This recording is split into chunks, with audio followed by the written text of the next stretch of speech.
Di ba? Pag binubuli ka na, hindi ka sasagot. Hindi naman pwede. Tila pambubuli na umano para kay Senator Sonny Angara ang anyay walang patid-patutsyada ng ilang kongresista kaugnay ng usapin sa charter change. Si Senator Angara ang namumuno sa subcommittee na dumidinig sa resolution of both houses number 6 sa RBH 6 na layong amyendahan ng ilang probisyon ng saligang batas na may kinalaman sa ekonomiya. Giit ng senador, kailangan din nilang depensahan ang kanilang mga sarili at ang institusyon mula sa pag-atake. So you think, sir, that the House is bullying the Senate na? Ha? O parang ganun eh.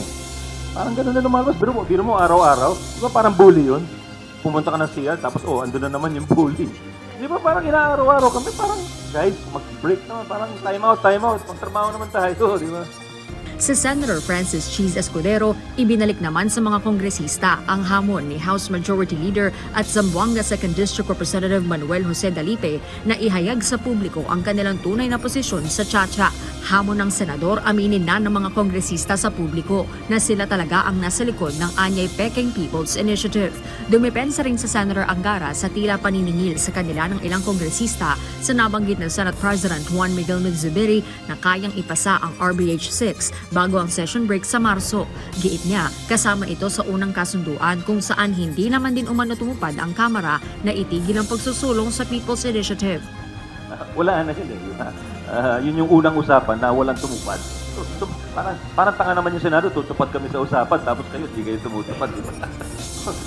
Naliwan to, parang tumupad kayo, tutupad kami. Tapos, kayo, sinisingil kami, ba't di kayo tumupad?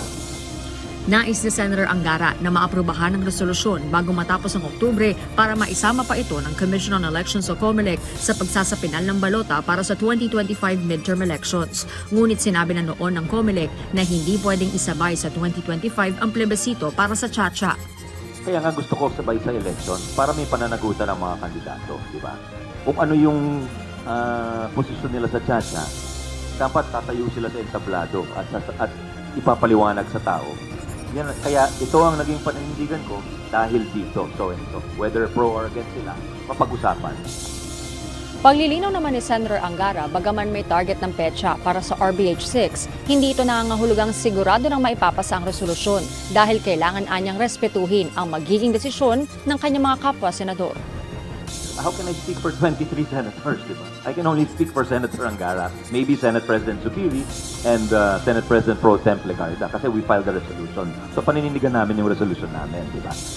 Sa Lunes, itutuloy ang pagdinig ng subcommittee sa RBH 6 kung saan imbitado ang ilang eksperto sa usapin ng konstitusyon at kinatawan mula sa business sector.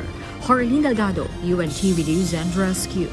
Diyos ang aming sandigan, serbisyo publiko ang aming pinahahalagahan.